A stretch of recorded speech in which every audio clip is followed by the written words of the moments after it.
And 3, 2, 1.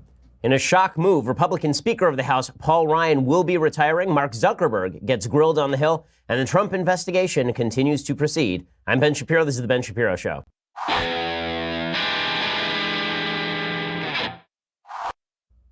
So this week is crazy. Lots of stuff happening this week. The FBI raids the President of the United States' personal lawyer's office 2 days ago. And now the Speaker of the House, Paul Ryan, announces that he will not be running for re-election and that he will, in fact, step down from his position as Speaker after the November elections and that he will not run for re-election, meaning he will leave office in January of 2019. That is a major development. Plus, Mark Zuckerberg goes to the Hill and gets grilled in historic fashion. But before we get to any of those things, first I want to say thanks to our sponsors over at Lending Club. So we all need a helping hand sometimes. Okay? The reality is sometimes you just need a little bit of money, whether it's unexpected repairs or medical expenses or credit card debt. And that's where lendingclub.com comes in. So Lending Club gives you access to low rates on loans of up to $40,000 for almost any purpose. It's easier than going to a bank, and it offers lower rates than high-interest credit cards. So what you do is you go to lendingclub.com, you enter how much money you need, and you can see if you are approved in minutes. And then you pick the offer that is right for you, and the money can be in your account in just a matter of days. It is that simple. For more than 10 years, Lending Club has helped millions of people with over $31 billion in loans. So right now, go to lendingclub.com/Ben, and you can check your rate for free. It will not impact your credit score, which is great. lendingclub.com/Ben, lendingclub.com/Ben. All loans made by WebBank, member FDIC, equal housing lender. And again, this is a great place to go if you are just looking for a mid-range loan that is not going to cost you an arm and a leg the way that a credit card loan would, and that you need on short notice. You don't have to go through the entire bank process that you might have to go to if you went to the bank for a different sized loan. Instead, you go to lendingclub.com, and they help you get access to low rates on loans of up to $40,000. Again, it's lendingclub.com/Ben, and you can check your rate for free right now. Use that /Ben so that they know that we sent you. All right, so the big breaking news on this Wednesday is that Speaker of the House Paul Ryan has announced that he will indeed be stepping down from his position as Speaker of the House. Now, he's not going to do that until after the election. He also will not be running for re-election in his district. He announced it this morning, and here is what it sounded like. You realize something when you take this job. It's a big job with a lot riding on you, and you feel it. But you also know that this is a job that does not last forever. You realize that you hold the office for just a small part of our history. So you better make the most of it. It's fleeting. And that inspires you to do big things. And on that score, I think we have achieved a heck of a lot. Okay, so, Paul Ryan is, of course, going to say that because he's leaving. The truth is that Paul Ryan has achieved some things. He has not achieved others. His great dream was entitlement reform. He thought that he was going to be able to save the country from the oncoming train that is Social Security, Medicare, and Medicaid collapse, which will be happening over the next 10 to 20 years. That didn't happen. He did get tax cuts passed. That's a good move. He was able to pass through revocation of the individual mandate, which is obviously a good thing. He's been able to get rid of some of the regulations that the Obama administration put in place through the Congressional Review Act process. He's gotten a lot of flack as well, and I have a lot of thoughts on why it is that Speaker Ryan is going. But first, I think we ought to review exactly what Speaker Ryan was, because today you're going to hear a lot of people who are on the right celebrating Paul Ryan going, suggesting that Paul Ryan going is going to change the way that Congress does business. He was a milquetoast. He needs to go. Now, listen, I don't think Paul Ryan ran everything as well as things could be run. How could you? The man cut deals with Patty Murray when he was not Speaker of the House, and then he cut a deal with Democrats to pass a $1.3 trillion omnibus package that there is no excuse for passing. But it is important to note that for all of the bad bills that Paul Ryan passed, he also passed a good bill that was rejected by Mitch McConnell. So I think a lot of the ire that's been directed at Paul Ryan really ought to be directed at Mitch McConnell, because here's how the process works. Paul Ryan would pass a very conservative bill through a conservative House, and then it would go to the Senate, and there it would die. And then Mitch McConnell would pass a different version of a bill. And now the question was on Paul Ryan. Do you stand fast? Do you tell Mitch McConnell that you're not going to pass anything the Senate passes? Do you tell President Trump that you're not going to pass something that he wants to sign? Or do you go along to get along, take the hit on behalf of Mitch McConnell, and now you're seen as somebody who believes the same things that Mitch McConnell believes on spending and believes the same things in terms of fiscal priorities that President Trump does? If Paul Ryan can be faulted for anything, it's that he didn't hold Mitch McConnell's and President Trump's feet to the fire. But let's be real about this. The same people who think that Paul Ryan is indeed a milquetoast and a weakling would have been fighting angry at him if President Trump had not gotten things on his desk. They would have blamed Ryan anyway.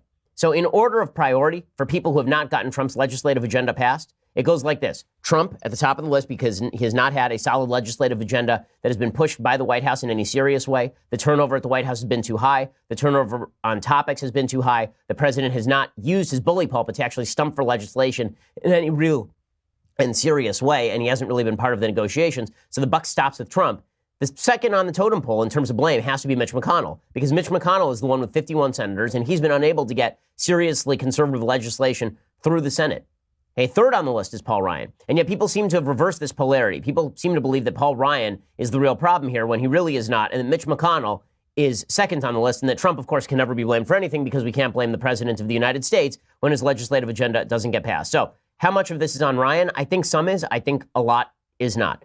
Second of all, it's important to note who is going to take Paul Ryan's place. So maybe it'll be somebody from the Freedom Caucus. Maybe it'll be somebody who is more overtly bloviating than Paul Ryan. Paul Ryan is a pretty polite guy. Maybe it'll be somebody who's a more compelling speaker, a more charismatic leader than Paul Ryan. And I would suggest that that's going to have to be the case because the high likelihood is that the Republicans are going to lose the House in 2018, which means that it better be somebody who's a fighter. It better be somebody who's going to try and obstruct Nancy Pelosi's agenda as much as humanly possible, considering the great likelihood is that Paul Ryan will be succeeded as Speaker not by another Republican, but by Nancy Pelosi, which is a frightening thought in all of its various permutations.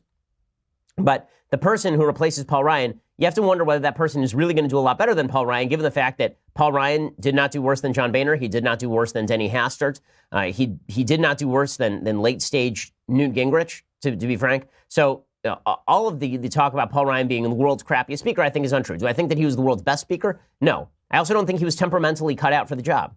I don't think Paul Ryan wanted the job, and I having met Paul Ryan now, I don't think that Paul Ryan is somebody who is fit for the job because to be a good Speaker of the House requires a couple of things. One, you either have to be a very canny manipulator. You have to be a Tip O'Neill type, the Democrat from the 1980s, who manipulated his own members, manipulated Republicans in order to get his agenda passed. You have to be very good at manipulating people and fitting pieces together.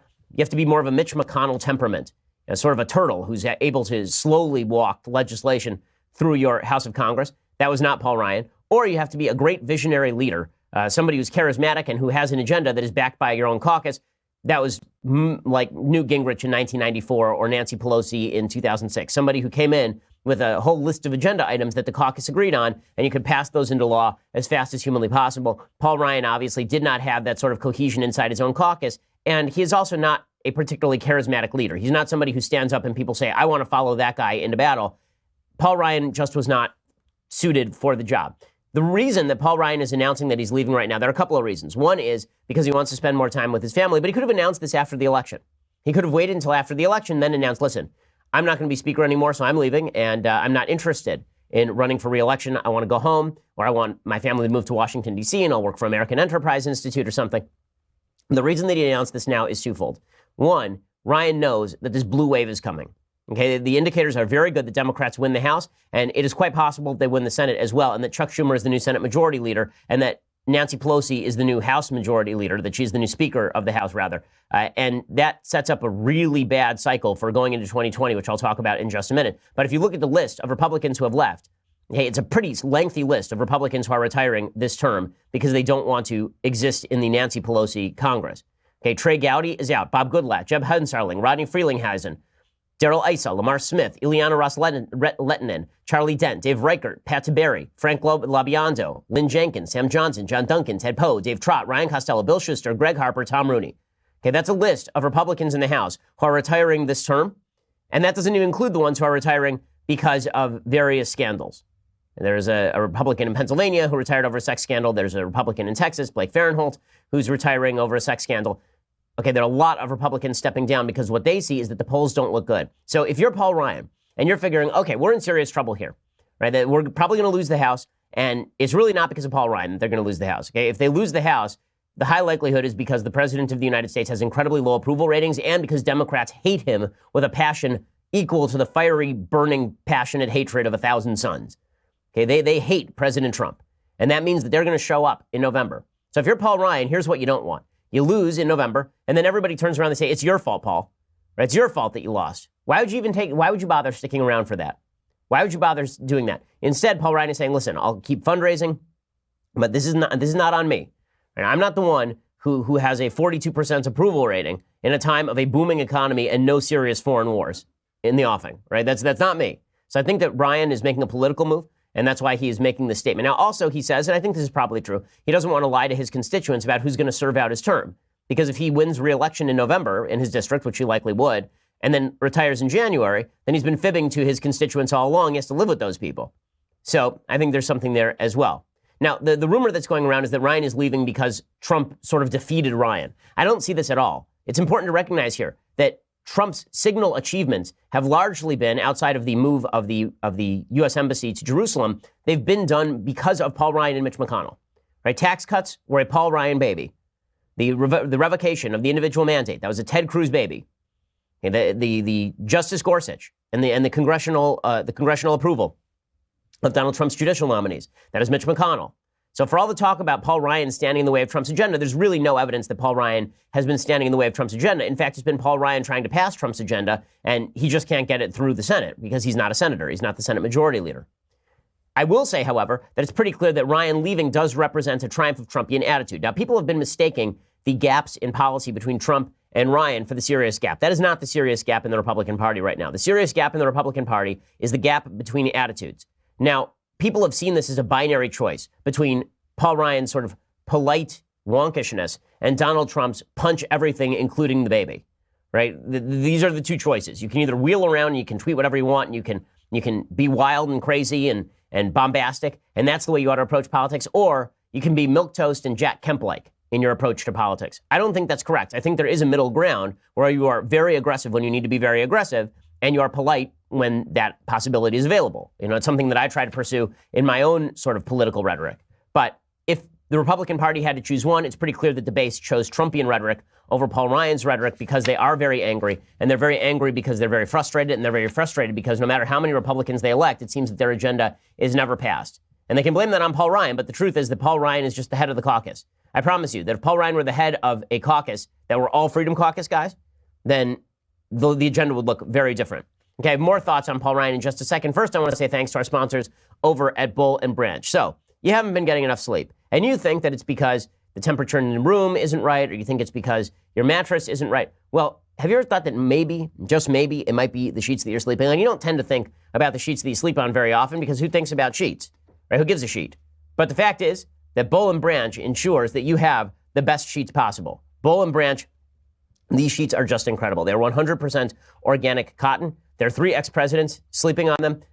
After I got Bull and Branch sheets, I legitimately had to throw out all the other sheets in my house and buy only Bull and Branch sheets because they are that good. They are that comfortable. And to get you started right now, you get $50 off your first set of sheets at bullandbranch.com, promo code Ben. That's bullandbranch.com, promo code Ben. Again, they make everything from bedding to blankets, and it's made from pure 100% organic cotton. So they start out soft, and they get even softer over time. You buy directly from them, so you're essentially paying wholesale prices. A really nice set of sheets can cost like $1,000. Bull and Branch sheets are only a couple of $100. And that may sound expensive. It is not for something you are sleeping on every night. And they are really tremendous. They hold up in the wash as well. Bullandbranch.com, promo code Ben. Get $50 off your first set of sheets. BOLLNbranch.com, promo code Ben. Check it out right now. Bullandbranch.com, promo code Ben. Get that $50 off and lets them know that we sent you as well. Okay, so a few more thoughts on Paul Ryan and his exit. So, again, Ryan's priorities were never backed by Trump or his fellow legislators. So, before judging Ryan on what he could pass and what he couldn't, you have to look at the caucus, right? He is only the head of the caucus. If you were the head of a caucus that looked like Mark Meadows, where everybody was Mark Meadows or everybody were Jim Jordan, then they'd be passing different legislation. But the job of the speaker is to put all of those various components together. And very often he was able to do that. It's just that the Senate never passed any of that stuff. Okay, so all of this bodes very ill for Republicans, obviously, going into 2018 and beyond. The polls show that there's going to be a historic youth wave coming in 2018. According to Harvard University Institute of Politics, this wave of voters 18 to 29 is going to be very strong. 53% probably or definitely will be voting. And of those most likely to vote, 55% lean Democratic, 21% favor Republicans at this point. So that is a massive imbalance, particularly among young voters who are going to show up in real big numbers coming up in November. Plus, if you look at the generic ballots right now, the generic ballots do not look good. The generic ballots for Republicans, the average, the Real Clear Politics polling average is 7 points, and it is growing again. So it had shrunk down to 3 points in the Quinnipiac poll, April 6th to April 9th. And in the last couple of polls, one from Rasmussen and one from The Economist, is backed up to 5 and 8 points, respectively. given all the news surrounding President Trump, I wouldn't be surprised if that blows up even bigger.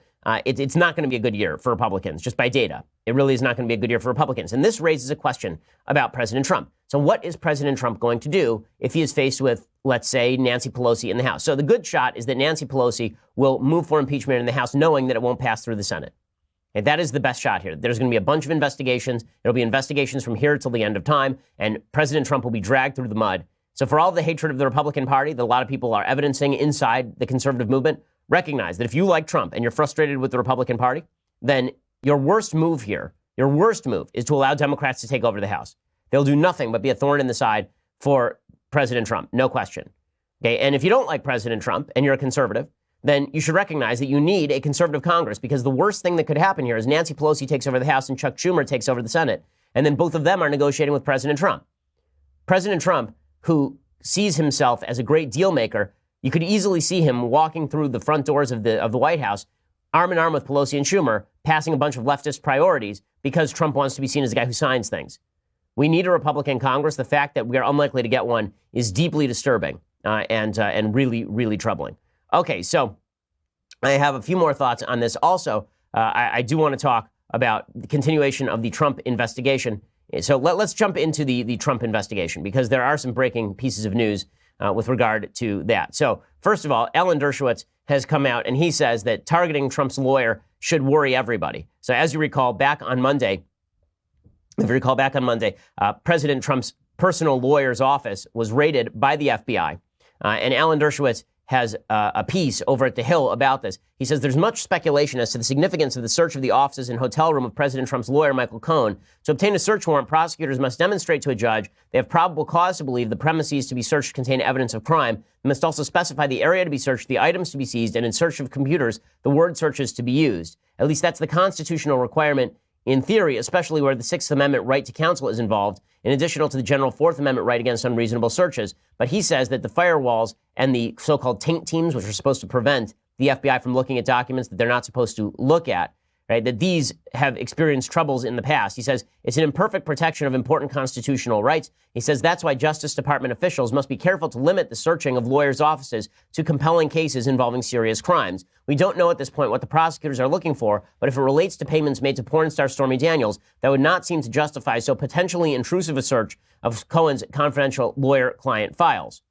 So Dershowitz is defending President Trump. He's been defending him on legal grounds for a while here, suggesting that President Trump has been unfairly targeted, which I think in large measure he has. But all of this is leading to a serious crisis inside American government. There's a lot of talk today about whether President Trump is actually going to go ahead and fire Robert Mueller or whether he's going to fire Rod Rosenstein. Those are the two rumors that are on the table. So firing Mueller, by the way, would not stop the investigation into Cohen's office. Recognize that was referred out to the U.S. Attorney's Office in the Southern District of New York.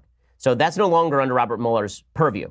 So President Trump could fire Mueller. It would have no impact on that. It would just end the Russian collusion investigation, which by most accounts at this point is turning out to be sort of an empty bag, at least so far as, quote unquote, getting Trump. There's no evidence at this point that there was serious collusion between the Trump campaign and anyone in the Russian government. The only people who have been indicted for lying to the FBI, people like George Papadopoulos. Carter Page still has not been indicted, despite the FISA warrant against him. And so, Trump's drive to fire Mueller, I think, would be misplaced. I think that that's probably a waste of time. Apparently, according to a New York Times piece, the president was so furious after seeing news about subpoenas issued by the special counsel a few months back that he told advisors in no uncertain terms that Mr. Mueller's investigation had to be shut down. This is when Mueller was going after Deutsche Bank. So Trump has repeatedly been considering firing Mueller. He said the other day that he was still considering firing Mueller. Obviously, that is something that he is considering now. Apparently, he's considering firing Rod Rosenstein. Rod Rosenstein is, of course, the guy who oversees Mueller and oversees the rest of the Department of Justice with regard to some of these Trump-related investigations. So CNN was reporting that the president's interest in releasing the deputy attorney general was heightened after the office of his personal lawyer, Michael Cohen, was raided by the FBI. The CNN report noted that such a move could limit special counsel Robert Mueller's quickly escalating investigation into Trump and Russia. But that, of course, would not stop what's going on in the Southern District of New York. Obviously, Trump has been very, very critical of Rod Rosenstein to this point. The investigation, I think, is outside of Trump's capacity to contain it at this point through firings. And I think, frankly, that it would be a mistake for him to issue these firings. if it turns out that these offices come up with nothing, there'll be plenty of people who defend him, myself included. I've been defending him on the Russian collusion stuff for well over a year now. When it comes to the Michael Cohen issue, there are going to be two issues involved. One is, was there any actual criminal activity? And two, does it rise to the level of the impeachable? Right? These are two separate questions, and they're not the same question, because it is quite possible that the president of the United States was involved in a campaign finance violation. That's possible.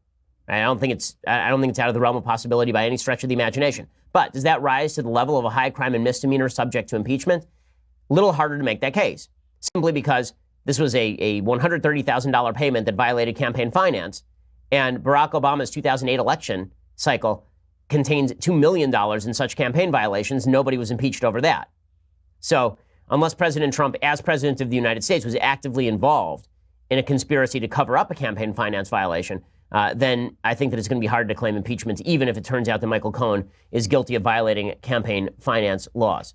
So that's the latest in that investigation. I want to get to Mark Zuckerberg here in just a second. First, I want to say thank you to our sponsors over at Movement. So Movement doesn't just do watches anymore. So first of all, Movement's watches are just fantastic. I mean, I'll start there. Look at this watch. It's just beautiful, right? I mean, it's simply designed. It is really classy. It's really durable. As I say, my son beats the crap out of it, and it's totally fine to go immediately.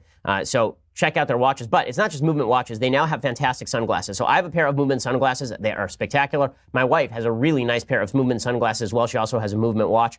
All of their stuff is just great. And here's the problem with sunglasses. What happens is that you have two choices, right? You can either get a cheap pair that looks really crappy, or you can get a $200 pair and you feel like you got ripped off. Well, our friends at Movement said, yeah, no, we're not going to do that anymore. Instead, they're going to give you fantastic sunglasses. They're acetates. They are not plastic. They're polarized. You can get them polarized, and they start at just $70. These are my go-to shades. And again, they look great. I was riding around in San Diego the other day on a bicycle with my wife, and I was feeling snazzy because I was wearing my Movement sunglasses. So was she. If they had children's, I would get them for my kids as well. They're high-quality premium acetate frames, no cheap plastic around here. Check them out. They have a multiplicity of styles. Get 15% off today with free shipping and free returns by going to movement.com, mvmt.com/Ben. Okay, that's mvmt.com/Shapiro, mvmt.com/Shapiro. You get 15% off today. Again, these are the folks who make great watches. Now they make fantastic sunglasses as well. It's mvmt.com/Shapiro, mvmt.com/Shapiro. Get 15% off today with free shipping and free returns. Go join the movement, mvmt.com/Shapiro. That also lets them know that we sent you as well. Okay, so the other big news on Capitol Hill, aside from the ouster of Paul Ryan, aside from the continuing investigation into the personal lawyer of the President of the United States, as if you didn't have enough news, Mark Zuckerberg was on the Hill yesterday. So Mark Zuckerberg had been called onto the Hill yesterday because of all of the claims that privacy had been violated by Facebook. That if you publicly post information and then that information was scraped by an outside company, meaning that they were using that data in order to market to you or in order to generate voter profiles, for example, by Cambridge Analytica, that this was some sort of terrible, evil crime. Now, I think there are lots of problems with social media. I really do. I've been highly critical of social media many times, and I will be again in just a moment. But if you really think that the big problem on Facebook is that you publicly post information and then companies look at it, you're stupid. Okay, you're dumb. And if you think the big problem on Facebook is that tons of people were being manipulated by fake news, right? If you really think, like Democrats think, that Hillary Clinton would have won except for the 7 ads run by Russian bots in the 2016 election, you crazy. Okay? You're out of your mind. And people are so crazy now that there was a big story that came out, I think it was from NBC News yesterday, about a video that was viewed about 250,000 times that was a supposed sex tape, including Hillary Clinton.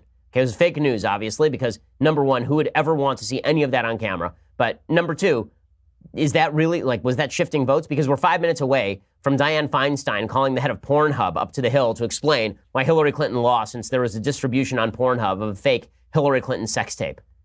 Okay, all of this is nonsense. The real problems with social media is that social media are now playing a gatekeeper function they were not meant to play. Social media were supposed to be like your phone line. They were supposed to be a platform. Okay, here's the way that this works. When you pick up the phone and you call somebody, what is said over that phone line is not the responsibility of Verizon or AT&T or Sprint, okay? It is the responsibility of the person on the phone. Facebook was supposed to be more like the phone line. It was just a platform. You put your information up there, you put your news stories up there, people can engage, they cannot engage, it's their free choice. Instead, Facebook has now interposed itself between its own users and information that people want to see.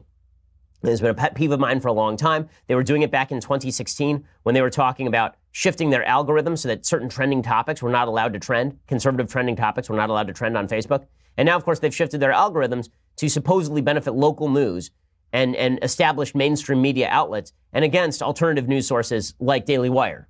Right? This is why, if you're watching this show right now and you're wondering where your Daily Wire updates went, you need to go and check out your own settings right now and reset your settings, because Facebook has tacitly and without your permission gone and changed the algorithm so that you are not seeing our updates anymore, because they say that our news site is somehow not as credible as CNN or the New York Times, which is just absurd.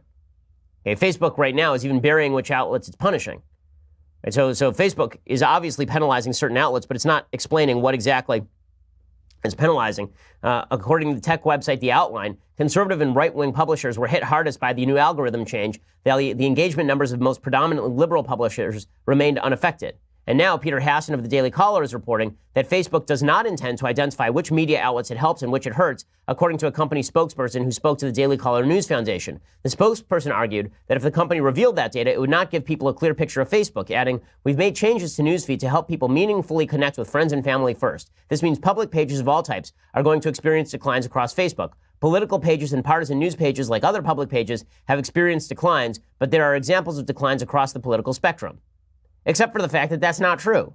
Okay, except for the fact that if you look at the mainstream media outlets, they have not lost engagement, right? The only sites that are losing engagement are particularly conservative ones. So all of the senators yesterday were grilling Mark Zuckerberg on the Hill. They're grilling him again today. And first of all, it is important to note, if you're going to have people grill Mark Zuckerberg, they have to have once used a computer. Okay? A lot of these questions look like they were submitted by my 93-year-old grandmother. And it was a bunch of people who are asking Mark Zuckerberg about the questions. Basically, the exchange sounded something like this: Senator Orrin Hatch, who's 8,000 years old, either reading off a piece of paper written by a 23-year-old, or asking questions that have nothing to do with Facebook, or Senator Dick Durbin, who's a complete idiot who probably has never used Facebook, sitting there and saying, "So, Mark Zuckerberg, you have a book full of faces," and then Mark Zuckerberg looking at him in wonderment and bemusement. This is what happens when the average age of the senators who are questioning Mark Zuckerberg is 57 years old. That's not a rip on people who are 57. It is to say that the chances that they are really fluent in social media is pretty low. And that's why you see stupidities like Dick Durbin asking Mark Zuckerberg where he stayed at his hotel last night. This is a thing that actually happened. Thank you very much, Mr. Chairman. Mr. Zuckerberg, would you be comfortable sharing with us the name of the hotel you stayed in last night?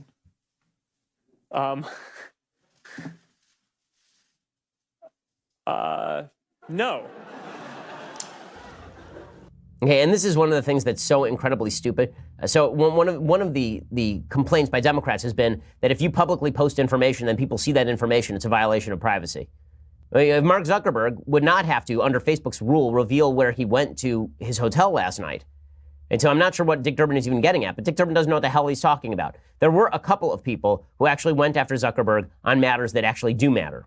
Okay, so there are really a couple of matters that are really serious. One is the amount of political bias at Facebook, the political bias of the people who are actually implementing and writing the algorithms.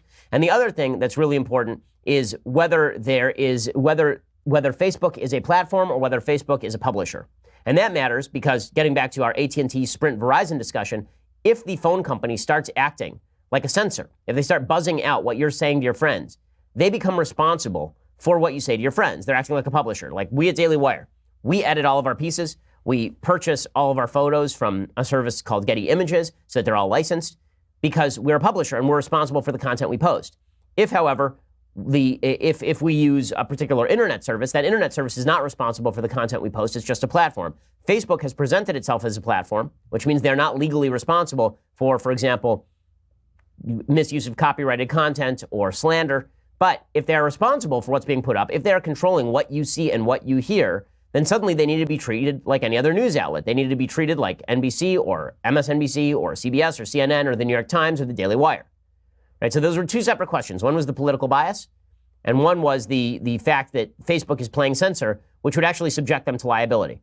Both of these lines of questioning were engaged in by Republicans, and these were the only two lines of questioning that mattered. So the first line of questioning about the political bias, about Facebook cracking down on conservatives, this was pushed by Senator Ted Cruz from Texas. And full disclosure, when Senator Cruz visited our offices and I interviewed him, we had a pretty substantial discussion about exactly this topic. So good for Senator Cruz for going after Mark Zuckerberg on this. Here's Senator Cruz illuminating the issue for Zuckerberg. Well, Mr. Zuckerberg, I will say there are a great many Americans who I think are deeply concerned that Facebook and other tech companies are engaged in a pervasive pattern of bias and political censorship. There have been numerous instances with Facebook. In May of 2016, Gizmodo reported that Facebook had purposely and routinely suppressed conservative stories from trending news, including stories about CPAC, including stories about Mitt Romney, including stories about the Lois Lerner IRS scandal, including stories about Glenn Beck. In addition to that, Facebook has initially shut down the Chick-fil-A Appreciation Day page, has blocked a post of a Fox News reporter, has blocked over 24 Catholic pages, and most recently blocked Trump supporters Diamond and Silk's page with 1.2 million Facebook followers after determining their content and brand were, quote, unsafe to the community. To a great many Americans, that appears to be a pervasive pattern of political bias. Do you agree with that assessment? Zuckerberg would go on to basically say that it is fair to say that Silicon Valley is far left-leaning and that suspicions of political bias are not unwarranted. So he basically admitted that. So that's important. Also, it is important to note along the same lines that Zuckerberg, who is now proclaiming that Facebook ought to be the arbiter of what constitutes good speech and bad speech, can't define what good speech and bad speech are. So he was questioned by Ben Sasse about specifically this, and he was asked about defining hate speech because he said, well, let's just get rid of all hate speech. Let's get rid of all the bad speech. And Sasse said, okay, well, it's one thing if you're talking about violent speech, but if you're talking about nonviolent speech, do you even know how to define that? And if you claim that you're a platform, if you claim that you're not a publisher, you're a platform, then how can you define what speech is hateful and which speech is not, given the fact that you have no hard considerations as to what that constitutes? So we'll show you, we'll play you that audio in just a second, show you that video in just a second. But first, I want to say thanks to our sponsors over at Keeps. So, fellas, you think you're not losing your hair, but very soon you will. I mean, the chances that you're going to keep all your hair as you get older, very, very low. And Keeps is the way you can keep your hair. It's the easiest way to keep it. They offer the only 2 hair loss products that are clinically proven to keep the hair that you have. You can sign up in less than 5 minutes. It's entirely online, Keeps, and it's only $10 to $35 a month. So $1 a day on average, which is about half of what you typically pay at the pharmacy.